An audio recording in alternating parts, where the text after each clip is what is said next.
ছাত্ৰ ছাত্ৰীসকল আজি ক্লাছ 10ৰ 6 নম্বৰ অধ্যায়ৰ জীৱন প্ৰক্ৰিয়া বিজ্ঞানৰ কিতাপৰ জীৱন প্ৰক্ৰিয়া নামৰ যিটো তোমালোকৰ পাঠ আছে সেই পাঠটোৰ পৰপোষিত পুষ্টি নামৰ অংশখিনি আজি মই এই ভিডিঅ'টোত বৰ্ণনা কৰিম।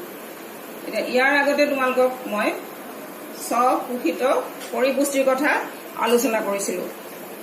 স্বপোষিত জীৱ হৈছে যিবিলাকে নিজে নিজৰ আহাৰ তৈয়াৰ কৰিব পাৰে আৰু এই পৰপোষিত জীৱবিলাকে সেই স্বপোষিত জীৱৰ পৰাই আহাৰ আহৰণ কৰে। স্বপোষিত জীৱ বুলি ক'লে প্ৰধানকৈ আমি উদ্ভিদকে বুজো আৰু সেই উদ্ভিদৰ পৰাই বাকী আন জীৱবিলাকে আহাৰ আহৰণ কৰে আৰু সিহঁতৰ পুষ্টিটো কোৱা হয় পৰপোষিত পুষ্টি। এতিয়া সকলোবিলাক জীৱয়ে আহাৰ আহৰণ কৰা পদ্ধতিবিলাক বেলেগ বেলেগ হোৱাৰ কাৰণে সিহঁতৰ পৰিপুষ্টিটো বেলেগ ধৰণৰ হয়। যেনে ধৰা একোষী জীৱবিলাকৰ পৰিপুষ্টিৰ কাৰণে সিহঁতৰ এটা কোষেই আছে, সেই কোষটোৰ দ্বাৰা সিহঁতে গোটেইখিনি জীৱৰ বা জীৱন প্ৰক্ৰিয়াৰ গোটেইখিনি কামেই সিহঁতে কৰিব লাগে আৰু তাৰ কাৰণে সিহঁতে কি কৰে, দেহৰ বাহিৰত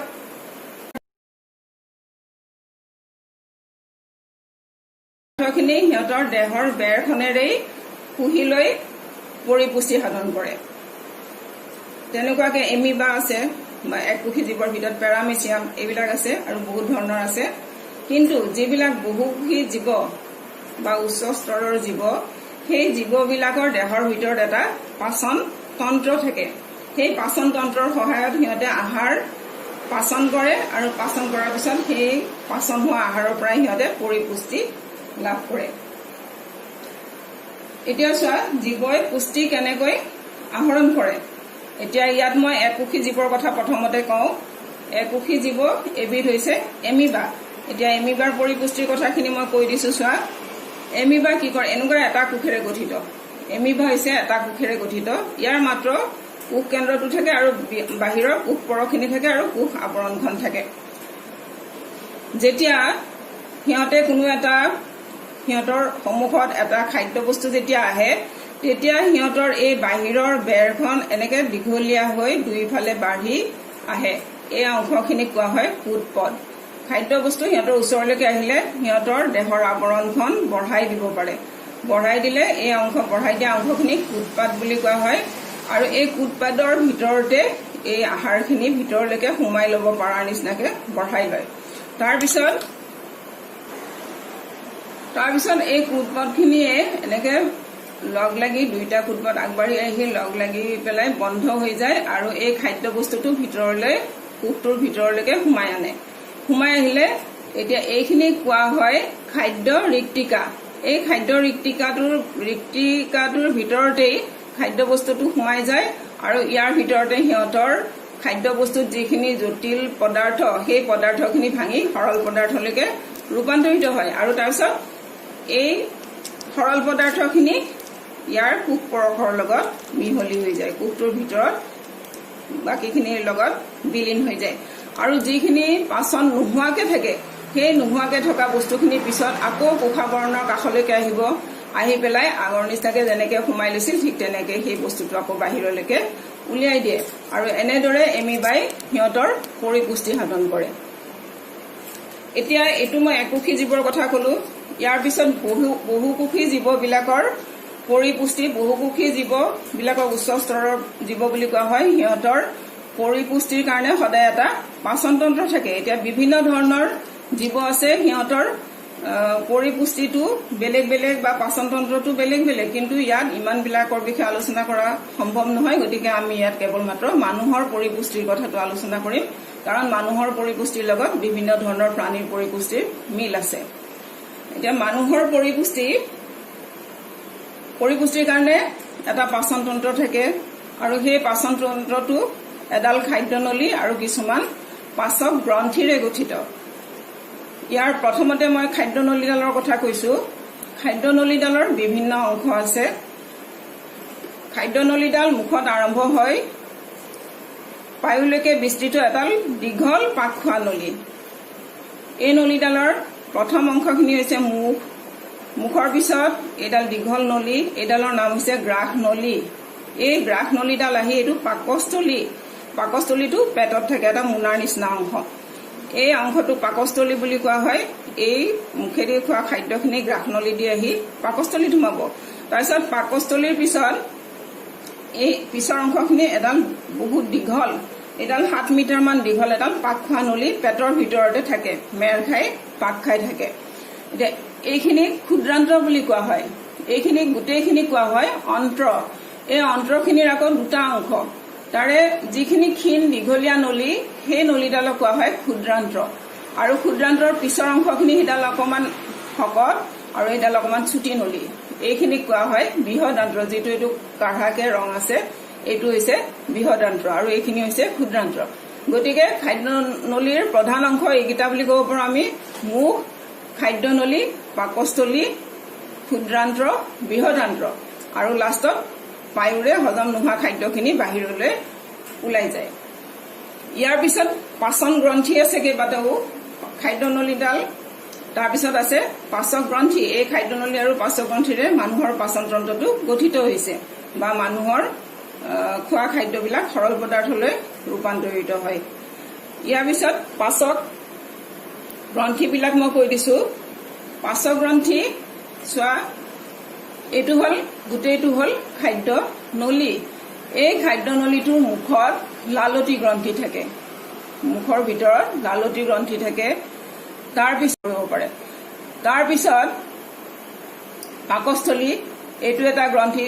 প্ৰথমতে এইটো মই লালতী গ্ৰন্থিৰ কথা ক'লো। লালতী গ্ৰন্থিৰ পিছত আহিল যকৃত গ্ৰন্থি। যকৃত গ্ৰন্থিটো সাধাৰণতে উদৰ গহ্বৰৰ অকণমান ওপৰ ফালে থাকে।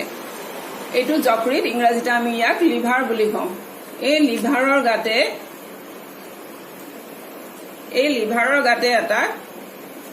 এইটো এটা সৰু মোনাৰ নিচিনা এটা অংশ থাকে, এইটো কোৱা হয় পিত্তস্থলী। এই লিভাৰৰ পৰা অহা বা যকৃতৰ পৰা অহা ৰসবিলাক, ইয়াত এটা ৰস উৎপন্ন হয়, এইটো এটা গ্ৰন্থি, ইয়াত ৰস এটা উৎপন্ন হয়। সেই ৰসটো আহি পেলাই এই নলীডালেদি আহি এই পিত্তস্থলীটোৰ ভিতৰত জমা হৈ থাকে। ইয়াক পিত্ত ৰস বুলি কোৱা হয়। ই খাদ্যৰ স্নেহ পদাৰ্থখিনি হজম কৰাত সহায় কৰে। তাৰপিছত এইডাল এইফালেদি নলীডালৰ পৰা আকৌ যেতিয়া দৰকাৰ হয় এই ৰসবিলাক বাহিৰলৈ ওলাই আহে। এই যকৃত গ্ৰন্থিটো হৈছে আমাৰ যিকেইটা পাচক গ্ৰন্থি আছে সেই পাচক গ্ৰন্থিকেইটাৰ ভিতৰত আটাইতকৈ ডাঙৰ বা বৃহৎ গ্ৰন্থি। ইয়াৰ পিছত আহিল পাকস্থলী। পাকস্থলীৰ ভিতৰতো ইয়াৰ ভিতৰত এইটো পাকস্থলী, এইটো যিটো খাদ্য নলীত আছিলে পাকস্থলী, এইটো মই ইয়াত বেলেগকে দেখাইছো। এই পাকস্থলীৰ ভিতৰতে পাকস্থলীৰ গ্ৰন্থিবিলাক থাকে, পাচক গ্ৰন্থি থাকে। আৰু সেই পাচক গ্ৰন্থিৰ পৰা এবিধ গাঢ় হাইড্ৰক্লৰিক এচিড থকা এবিধ ৰস উৎপন্ন হয়। এইটো আমলিক ৰস বুলি কোৱা হয়, কাৰণ তাত অম্ল বা এচিড থাকে, সেইকাৰণে তাক আমলিক ৰস বুলি কোৱা হয়। এই আমলিক ৰসে আমাৰ আহাৰৰ কিছুমান অংশ যেনে প্ৰটিনখিনি বিশেষকৈ হজম কৰাত সহায় কৰে। এইটো এটা পাচক গ্ৰন্থি। তাৰপিছত এইটো যিটো অগ্নাশয় আছে, সেই অগ্নাশয় ইও এটা গ্ৰন্থি। অগ্নাশয় এইটো পাকস্থলী আৰু এই ক্ষুদ্ৰান্তৰ মাজত থাকে। এইটো পাকস্থলী আৰু এই মাজত এইটো অগ্নাশয়। এইটো মই ইয়াত ডাঙৰকে দেখাইছো। এইটো অগ্নাশয়। অগ্নাশয়ৰ যিটো অগ্নাশয় গ্ৰন্থিৰ পৰা ই উৎপন্ন হয় অগ্নাশয় ৰস হয়। সি এটা পাচক ৰস। ই অগ্নাশয় ৰস উৎপন্ন কৰে। সেই ৰসটো আহি এইটো পিত্তস্থলীৰ পৰা যিটো পিত্তৰস ওলাব আৰু অগ্নাশয়ৰ পৰা ওলোৱা অগ্নাশয়ৰ ৰসটো দুইটা লগ হৈ পেলাই ক্ষুদ্ৰান্তত এইখিনি হজম কৰে। খাদ্য স্নেহ পদাৰ্থ বা আমাৰ যিবিলাক চৰ্বি থাকে সেইবিলাক হজম কৰাত সহায় কৰে। আৰু তাৰপিছত আৰু এটা গ্ৰন্থি আছে, সেইটো থাকে ক্ষুদ্ৰান্তত।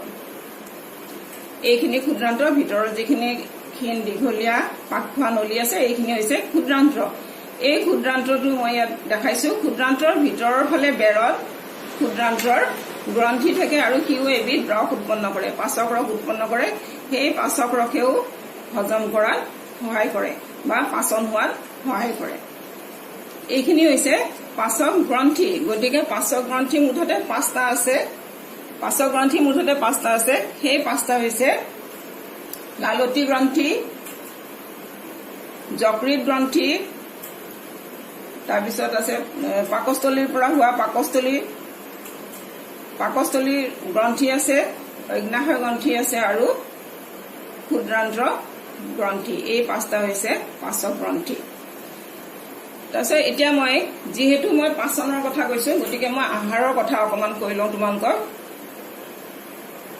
আমি যিবোৰ আহাৰ খাওঁ সেইবিলাক আমি পৰিৱেশৰ পৰাই পাওঁ, আৰু সেই আহাৰবিলাকৰ উপাদান 6টা, প্ৰধান উপাদান হৈছে 6টা। এটা হৈছে শ্বেতসাৰ, তাৰপিছত প্ৰটিন আৰু স্নেহ পদাৰ্থ। তাৰমানে আমি যিবোৰ আমি আহাৰ খাওঁ সেই আহাৰৰ পৰা আমি শ্বেতসাৰ পাওঁ, প্ৰটিন পাওঁ আৰু স্নেহ পদাৰ্থ পাওঁ। এই 3টা পদাৰ্থ আমাৰ উপাদানকেইটাৰ ভিতৰত এইকেইটা হৈছে জটিল পদাৰ্থ। জটিল পদাৰ্থ মানে কি, ইহঁতৰ অণুবিলাক জটিল হোৱাৰ কাৰণে আমাৰ দেহে সহজে এইখিনি হজম কৰিব নোৱাৰে বা পাচন কৰিব নোৱাৰে, আৰু তাৰ কাৰণে কিছুমান আমাক পাচক ৰসৰ দৰকাৰ হয়, আৰু সেই পাচক ৰসবিলাকে এইবিলাক সৰল পদাৰ্থলৈ ৰূপান্তৰিত কৰিব পাৰে। আৰু সেই পাচক ৰসবিলাক আমি পাচন গ্ৰন্থিৰ পৰা পাওঁ। অলপ আগতে যিখিনি কলো মই পাচক গ্ৰন্থি, সেই গ্ৰন্থিৰ পৰা ওলোৱা ৰসৰ পৰা এই খাদ্যকেইটা হজম হোৱাত, ৰসে খাদ্যকেইটাত হজম হোৱাত আমাক সহায় কৰে। তাৰমানে হজম হোৱা মানে মই আগতে কৈছো যে খাদ্যৰ জটিল উপাদানবিলাক সৰল উপাদানলৈকে বা জটিল অণুবিলাক সৰল অণুলৈকে পৰিৱৰ্তন হোৱাত ইহঁতে সহায় কৰে। ইয়াৰ বাহিৰেও আৰু 3টা উপাদান আছে, কাৰণ 6টা বুলি কৈছো। সেই 3টা উপাদান হৈছে পানী, খনিজ লৱণ আৰু ভিটামিন। এই 3টা খাদ্যৰ সৰল উপাদান। সৰল উপাদান মানে কি, ইহঁতক আৰু কোনো ধৰণৰ পাচন হোৱাৰ দৰকাৰ নহয়, ইহঁত এনেই সৰল, ইহঁতৰ অণুবিলাক সৰল, সিহঁতক তেজে সহজে গ্ৰহণ কৰি ল'ব পাৰে, সেইকাৰণে ইহঁতক কোৱা হয় সৰল উপাদান। গতিকে খাদ্যৰ উপাদান 6টাৰ ভিতৰত প্ৰথম 3টা হৈছে এইকেইটা জটিল উপাদান। এইকেইটা আমাৰ পাচন হ'বৰ কাৰণে ইহঁতৰ কাৰণে কিছুমান পাচক ৰস লাগে, আৰু সেই পাচক ৰসবিলাক পাচক গ্ৰন্থিবিলাকে উৎপন্ন কৰে। আৰু বাকী এই 3টা পানী, খনিজ লৱণ আৰু ভিটামিন, এইকেইটা সৰল পদাৰ্থ, নিজেই সৰল, গতিকে সিহঁতে এনেই পানীৰ লগত মিহলি হ'ব, সিহঁতৰ আৰু কোনো ধৰণৰ পাচন হ'বৰ দৰকাৰ নহয়। ইয়াৰ পিছত এতিয়া মই গোটেই মানুহৰ পাচন প্ৰক্ৰিয়াটোৰ কথা বৰ্ণনা কৰিম। পাচন প্ৰক্ৰিয়াৰ মই আগতে তোমালোকক কলো, খাদ্যনলী আৰু পাচন গ্ৰন্থিৰ দ্বাৰা গঠিত। এইটো গোটেইটো আমাৰ পাচন তন্ত্ৰ। এই পাচন তন্ত্ৰটোত কি হয়, প্ৰথমতে আমি যেতিয়া মুখেৰে আহাৰখিনি খাম, তেতিয়া আমাৰ মুখ গহ্বৰৰ ভিতৰত সোমোৱাৰ পিছত মুখ গহ্বৰৰ দাঁতে সেইখিনি চুবাই সৰু কৰে। তাৰ লগতে আমাৰ যিখিনি লালতি গ্ৰন্থি আছে, লালতি গ্ৰন্থিৰ পৰা ওলোৱা ৰসে, এইটো এমাইলেজে কি কৰে, এইখিনি আমাৰ খাদ্যত থকা যিখিনি শ্বেতসাৰ আছে সেই শ্বেতসাৰখিনি ভাঙি গ্লুক'জত পৰিণত কৰে বা শৰ্কৰালৈকে ৰূপান্তৰ কৰে। গোটেইখিনি কৰিব নোৱাৰিলেও বেছি পৰিমাণে সিহঁতে হজম কৰিব পাৰে। তাৰপিছত তাৰ বাহিৰেও এই মুখৰ ভিতৰত এবিধ মিউচিন নামৰ এবিধ বিজলুৱা পদাৰ্থ থাকে। সেই বিজলুৱা পদাৰ্থই আমাৰ খাদ্য দ্ৰব্যখিনি পিছল কৰি গিলি দিয়াত সহায় কৰে।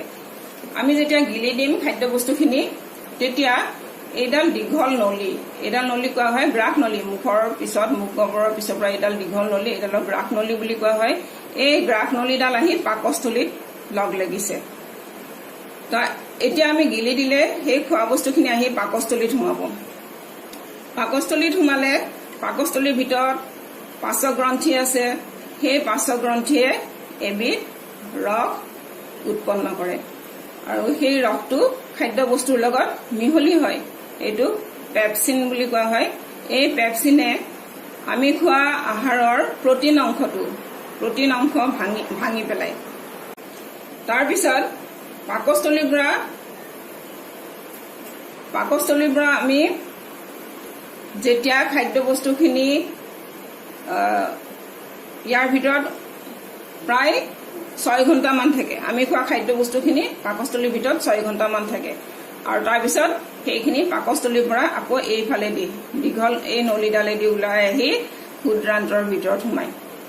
এতিয়া এইডাল ক্ষুদ্ৰান্তৰ এটা অংশ মই ইয়াত দেখাইছো। এইডাল ক্ষুদ্ৰান্তৰ নলীৰ এটা অংশ।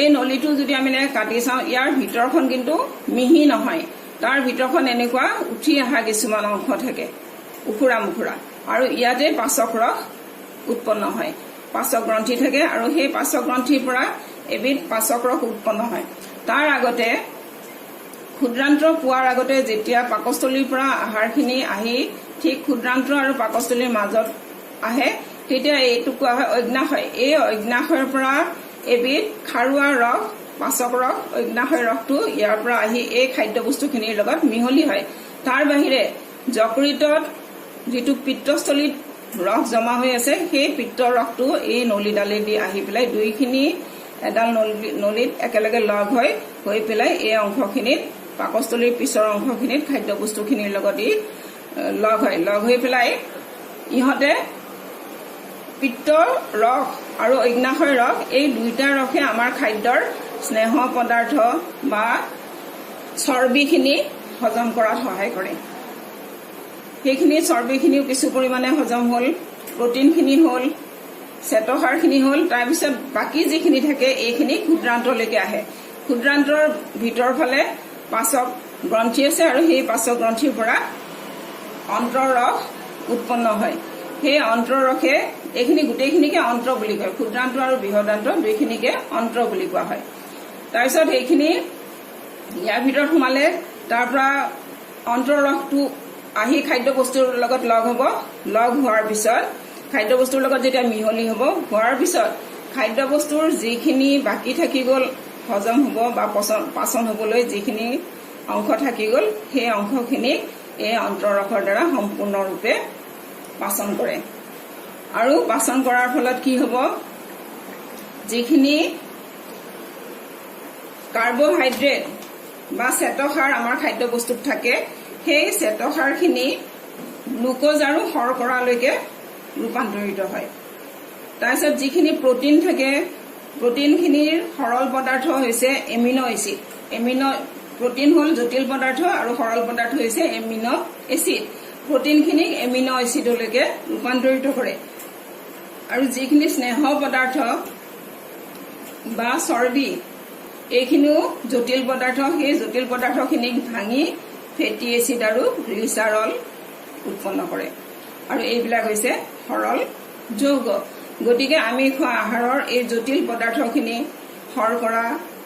শৰ্কৰালৈকে ৰূপান্তৰিত হ'ল শ্বেতসাৰখিনি হ'ল জটিল প্ৰটিন আছিলে জটিল পদাৰ্থ আৰু স্নেহ পদাৰ্থ গতিকে এই তিনিটাকে ভাঙি শ্বেতসাৰক গ্লুকোজ আৰু শৰ্কৰা নামৰ সৰল পদাৰ্থ উৎপন্ন কৰিলে প্ৰটিনটো আছিলে জটিল পদাৰ্থ তাক এমিনো এচিডলৈ ৰূপান্তৰিত কৰিলে আৰু স্নেহ পদাৰ্থটো জটিল পদাৰ্থ তাক ভাঙি ফেটি এচিড আৰু গ্লিচাৰল নামৰ এবিধ পদাৰ্থলৈ ৰূপান্তৰিত কৰে গতিকে সৰল পদাৰ্থ গোটেইকেইটা আমাৰ জটিল পদাৰ্থ সৰল পদাৰ্থলৈ ৰূপান্তৰিত হ'ব এই ক্ষুদ্ৰান্তত আৰু এই ক্ষুদ্ৰান্তৰ বেৰে পিছত শোষণ কৰি লয় হজম হোৱা খাদ্যবস্তুখিনি শোষণ কৰে তাৰ বাহিৰেও আৰু কিছুমান পদাৰ্থ খনিজ লৱণ পানী এইবিলাক পাকস্থলীৰ বেৰেও শোষণ কৰি ল'ব পাৰে ইয়াৰ পিছত ক্ষুদ্ৰান্তত হজম হোৱাৰ পিছত যিখিনি হজম নোহোৱাকৈ থাকি গ'ল অৰ্থাৎ অপাচিত খাদ্যখিনি এই বৃহদান্ত্ৰটোৰ ভিতৰলৈকে সোমায়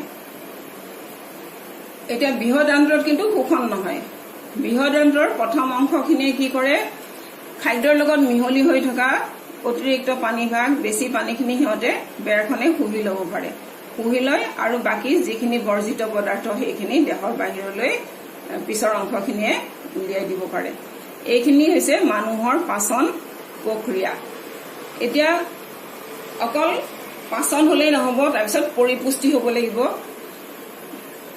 এতিয়া পৰিপুষ্টি হৈছে যেতিয়া পাচন হোৱা মানে আমি বুজি পালো যে খাদ্যৰ সৰল অংশবিলাক জটিল অংশবিলাক ভাঙি সৰল অংশলৈকে ৰূপান্তৰিত হয় এইখিনি হৈছে পাচন এতিয়া পাচন হোৱাৰ পিছত কি হ'ব এই সৰল পদাৰ্থবিলাক তেজে লৈ তাৰ পিছত সেইবিলাক আমাৰ কোষে গ্ৰহণ কৰিব পাৰিব লাগিব বা গ্ৰহণ কৰা এটা পৰ্যায় পাব লাগিব তেতিয়া আমি তাক পৰিপুষ্টি বুলি কওঁ আমাৰ সৰল পদাৰ্থলৈ ৰূপান্তৰিত হ'ল এতিয়া পৰিপুষ্টি হ'বৰ কাৰণে আমাক কি লাগিব সেই হজম হোৱা পদাৰ্থখিনি বা সৰল অণুবিলাক তেজৰ লগত মিহলি হ'ব লাগিব সেইখিনি তেজে নিব লাগিব নিয়াৰ পিছত তেজৰ পৰা আকৌ কোষে ল'ব পাৰে। গতিকে তাৰ কাৰণে আমাৰ ক্ষুদ্ৰান্ত্ৰৰ ভিতৰত এনেকুৱা বাঢ়ি অহা কিছুমান অংশ থাকে। ক্ষুদ্ৰান্ত্ৰৰ বেৰখন একেবাৰে মিহি নহয় বুলি মই আগতে কৈছো। তাত কিছুমান এনেকে আঙুলিৰ নিচিনা বাঢ়ি অহা অসংখ্য অংশ আছে। এইবিলাকক ভিলাই বুলি কোৱা হয়। মই এটা ভিলাইৰ ছবি দেখাইছো, এটা বেলেগকে মই এইটো দেখাইছো। এইটো এটা ভিলাইৰ ছবি, ইয়াত বহুত বিলাক আছে, অসংখ্য আছে, এইটো এটা। এই ভিলাইৰ ভিতৰতে তেজৰ এইবিলাক নলিকাবিলাক থাকে আৰু এই তেজৰ নলিকাবিলাক কৈশিক নলিকা হৈ যায়। মই আগতে কৈছো, তাৰমানে তেজৰ এই নলিকাবিলাক ভাঙি বহুত বিলাক ভাগত ভাগ হৈ পেলাই এখন জালৰ নিচিনা হয়। সেইবিলাকক কৈশিক নলিকা বুলি কোৱা হয়। আৰু কৈশিক নলিকাৰ বেৰবিলাক অতি পাতল হোৱাৰ কাৰণে কি হয়, এই হজম হোৱা যিবিলাক সৰল অণু, সেই অণুবিলাক তেজৰ ভিতৰলৈকে এই নলিকাবিলাকৰ বেৰেদি তেজলৈকে গুচি আহে, আহি পেলাই তেজৰ লগত মিহলি হয়। তাৰপিছত এই তেজবিলাক যিহেতু আমাৰ গোটেই শৰীৰতে অনবৰত চলাচল কৰি আছে, গতিকে তেজৰ পৰা এই দৰকাৰী পদাৰ্থবিলাক, সৰল পদাৰ্থবিলাক গোটেই শৰীৰৰ প্ৰত্যেকটো অংগৰ প্ৰত্যেকটো কোষে গ্ৰহণ কৰে আৰু তেতিয়া আমাৰ পৰিপুষ্টিটো সম্পূৰ্ণ হয়।